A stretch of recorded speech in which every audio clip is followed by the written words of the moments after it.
आप सब ने मुगलिया सल्तनत के बादशाहों के मुतल्लिक तो सुना ही होगा, लेकिन उन सब बादशाहों में सबसे ज्यादा मशहूर बादशाह औरंगजेब आलमगीर हैं।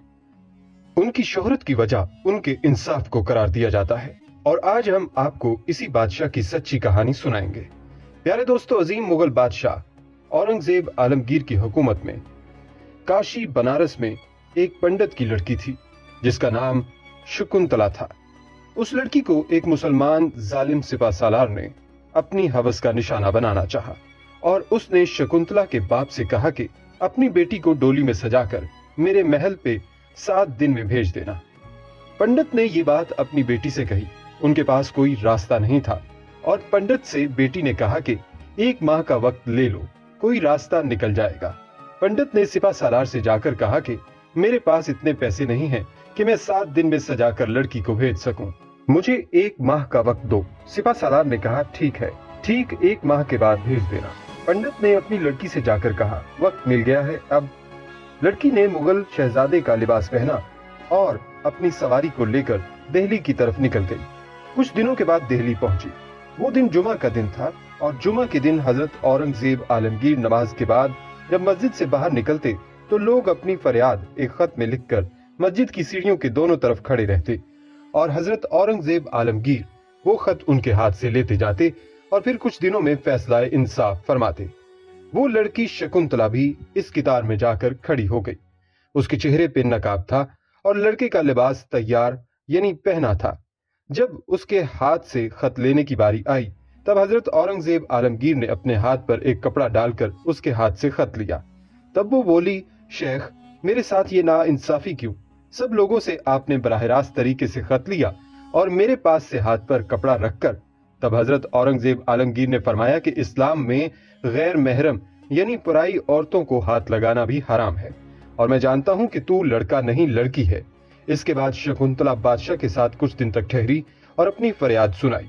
बादशाह हजरत औरंगजेब आलमगीर ने उससे कहा, बेटी तू लौट जा, तेरी डोली सिपा सालार के महल पहुंचेगी अपने वक्त पर।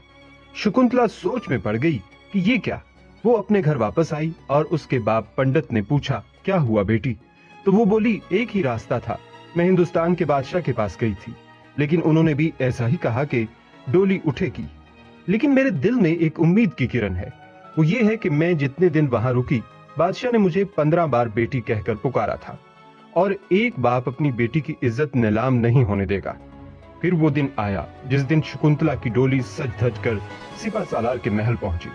सिपा सालार ने डोली देखकर अपनी अय्याशी की खुशी में फकीरों को पैसे लुटाना शुरू कर दिए। जब पैसे लुटा रहा था तब एक कंबलपोश फकीर जिसने अपने चेहरे पर कंबल ओढ़ रखी थी, उसने कहा, मैं ऐसा वैसा फकीर नहीं हूँ, मेरे हाथ में पैसे दे। उसने हाथ में पैसे दिए और उन्होंने अपने मुंह से कंबल हटाया तो सिपा सालार देखकर हक्का बक्का रह गया, क्योंकि उस कंबल में कोई फकीर नहीं बल्कि हजरत औरंगजेब आलमगीर खुद उसके सामने थे। उन्होंने कहा कि तेरा एक पंडित लड़की की इज्जत पे हाथ डालना मुसलमान हुकूमत पे दाग लगा सकता है। और फिर औरंगजेब आलमगीर ने इंसाफ फरमाया। 4 हाथी मंगवाकर सिपा सालार के दोनों हाथ और दोनों पांव बांधकर मुख्तलिफ सिमत में हाथियों को दौड़ा दिया गया और सिपा सालार को चीर दिया गया। फिर आपने पंडित के घर में एक चबूतरा था, उस टमटमाने के पास 2 रकत नमाज नफल शुक्राने के अदा किए और दुआ की कि ऐ अल्लाह, मैं तेरा शुक्रगुजार हूँ कि तूने मुझे एक गैर मुस्लिम लड़की की इज्जत बचाने के लिए इंसाफ करने की तौफीक अता फरमाई। तब शकुंतला के बाप पंडित जी और काशी बनारस के दूसरे हिंदू भाइयों ने इस टमटमाने के करीब एक मस्जिद तामीर की जिसका नाम धनेडा की मस्जिद रखा गया, और पंडितों ने ऐलान किया कि ये बादशाह औरंगजेब आलमगीर के इंसाफ की खुशी में हमारी तरफ से अजर है, और सिपा सालार को जो सजा दी गई वो इंसाफ एक सोने की तख्ती पर लिखा गया था जो आज भी धनेडा की मस्जिद में मौजूद है।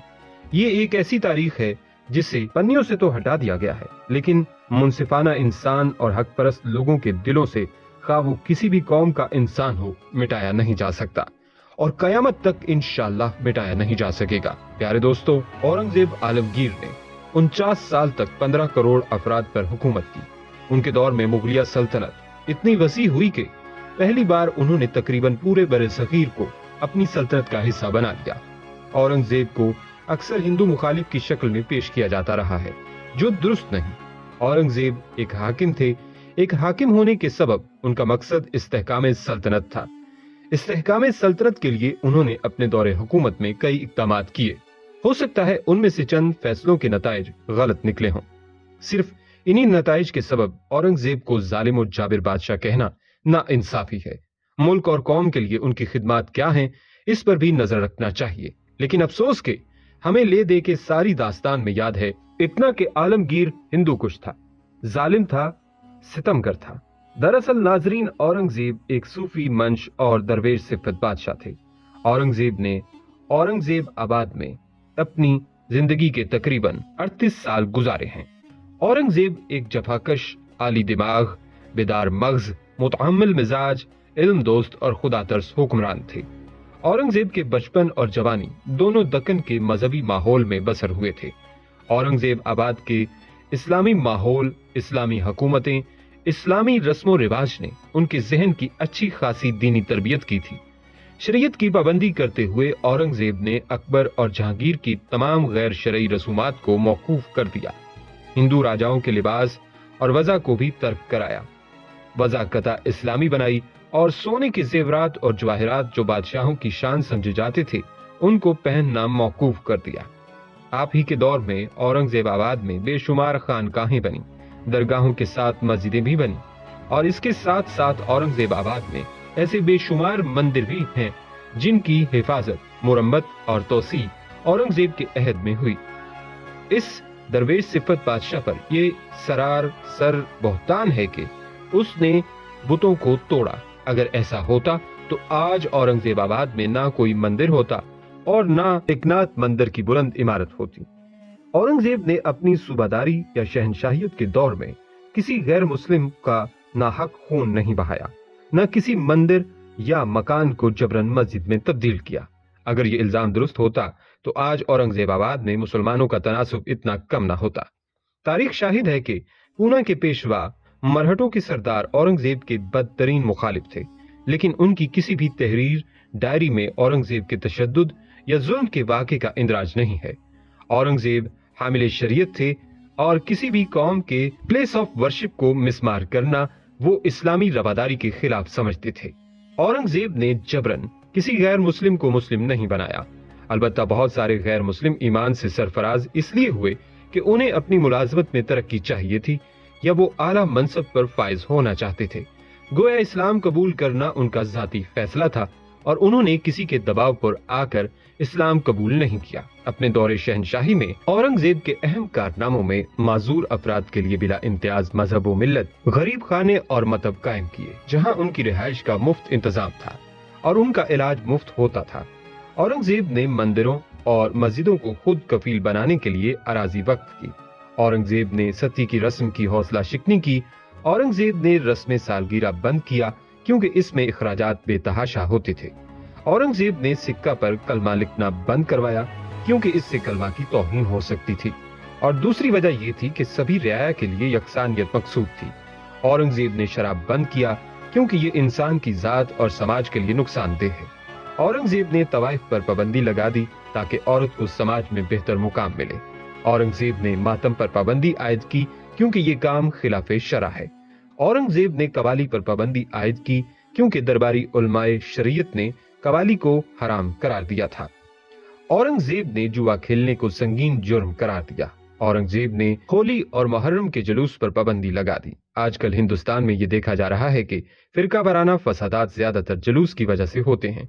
अगर इन जुलूसों पर आज भी पाबंदी लगा दी जाए तो फिरका वाराना फसादात की रोकथाम हो सकती है। मुझे एक वाकया याद आ रहा है।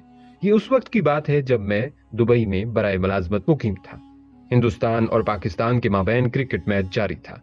वनडे इंटरनेशनल मैच था। शुरुआत में हिंदुस्तान की टीम ने बहुत अच्छी कारकर्दगी की और उम्दा खेल का मुजाहरा किया, लेकिन आखिरी ओवर्स में वसीम अकरम और वकार यूनुस की उम्दा गेंदबाजी की वजह से हिंदुस्तानी टीम की शिकस्त हो गई। जब पाकिस्तानी टीम की जीत हो गई तो दुबई में मुकीम पाकिस्तानियों ने जीत की रैली निकाली। इससे पहले कि दुबई के बाशिंदा भारतीयों को कोई रद्द अमल हो, दुबई की पुलिस ने इन पाकिस्तानियों को गिरफ्तार कर लिया, क्योंकि दुबई में किसी किस्म की रैली या किसी तरह का जुलूस निकालना कानूनन जुर्म है। اس قسم کے قوانین اگر آج بھی ہمارے ملک میں نافذ کیے جائیں تو ملک کو، ملک کے شہروں کو، ملک کی بستیوں کو فرقہ وارانہ فسادات سے محفوظ رکھا جا سکتا ہے۔ اس تناظر سے اگر دیکھا جائے تو یہ نتیجہ نکلتا ہے کہ دور عالمگیر میں ہولی اور محرم کے جلوس پر پابندی حق بجانب تھی، کیونکہ اس سے فرقہ وارانہ کشیدگی میں کمی ہونے کا امکان رہتا ہے۔ بہرحال اورنگزیب نے غلط رسومات کو ہٹا کر حکومت اور رعایا کی اصل مقصد پر توجہ دی، ترقی کی راہ پر کام کیا اور رعایا کی بہبودی کو ترجیح دی۔ عہد عالمگیر میں 110 سے زیادہ غیر مسلم راجہ مہاراجہ ایسے تھے جو 10,000 اور 5,000 منصب پر فائز تھے۔ ان سب پوائنٹ سے یہ پتا چلتا ہے کہ اورنگزیب ایک انصاف پسند حاکم تھے۔ اورنگزیب پابند شریعت تھے اور اپنے دل میں رسول، آل رسول اور صوفیہ کی بے حد محبت رکھتے تھے۔ یہی وجہ ہے کہ انہوں نے یہ وصیت کی تھی کہ مجھے حضرت زین الدین شیرازی رحمۃ اللہ علیہ کے قدموں میں دفن کیا جائے تاکہ ان کا قرب باعث برکت ہو۔ سادات کا ادب و احترام لازم ہے، اس میں کوئی کمی نہ کی جائے، اس سے تمہیں دنیا اور آخرت دونوں مقامات پر فائدے ہوں گے۔ عالمگیر نماز باجماعت کے بے حد پابند تھے۔ جنگ کے دوران بھی وہ نماز باجماعت کا اہتمام کرتے تھے۔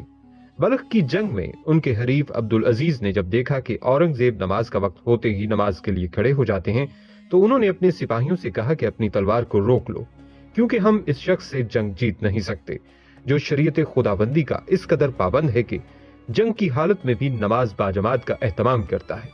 عالمگیر علم اور عمل دونوں جہت سے یکتائے روزگار تھے، یہی وجہ ہے کہ انہیں لوگ عالمگیر زندہ پیر کہتے تھے۔ ایسے خوش دل و خوش عقیدہ شخص کے تئیں غلط نظریہ رکھنا انصاف کا خون کرنے کے مترادف ہے۔ اورنگزیب کے خلاف سب سے زیادہ متصابانہ رویہ انگریزی عہد کے مورخوں نے اپنایا، خاص طور پر ایلیٹ اور ڈاوسن نے یہ رویہ اپنا کر تاریخ کے ساتھ سخت ناانصافی کی ہے۔ آشروادی لال، شری رام شرما، آر سی منجمدار جیسے مورخوں نے اورنگزیب پر لکھتے وقت جانبدارانہ رویے کا اظہار کیا، جس سے پڑھنے والے نے اورنگزیب کو ایک ظالم بادشاہ سمجھ لیا۔ لیکن 1930 کے آس پاس چند غیر جانبدار اور صاف ذہن مورخوں کی لکھی ہوئی تحریریں اور کتابیں ملتی ہیں جنہیں پڑھ کر اورنگزیب کے تئیں ساری غلط فہمیاں دور ہو جاتی ہیں اور دل یہ پکار اٹھتا ہے کہ اورنگزیب ایک انصاف پسند حکمران تھا اور اچھے انسان بھی تھے۔ اورنگزیب برہمنوں اور مندروں کو دان دیا کرتے تھے۔ اپنے دور حکومت میں اورنگزیب نے اکبر سے بھی زیادہ ہندوؤں کو اعلیٰ عہدوں پر تقرری سے نوازا۔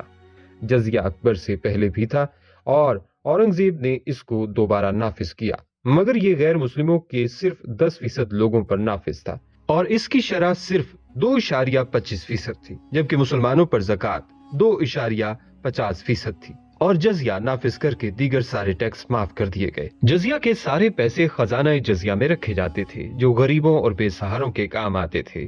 اورنگزیب نے ہندو مندروں اور مٹھوں کے لیے وظیفہ مقرر کیا۔ اورنگزیب نے بے شمار مندروں اور گردواروں کے لیے جاگیریں وقف کی۔ اورنگزیب نے راجپوتوں کو 5,000 کا منصب عطا کیا۔ اورنگزیب نے یہ فرمان جاری کیا کہ مسلم اور غیر مسلم کے ساتھ یکساں سلوک کیا جائے اور کسی کے ساتھ کوئی امتیاز نہ برتا جائے۔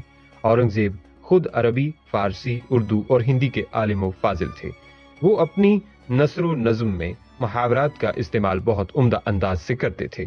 ان کے مضامین، نظم، خطوط اور شاہی فرامین سے بھی یہ آشکارا ہو جاتا ہے کہ وہ ایک نیک دل انسان اور انصاف پر حکمران تھے۔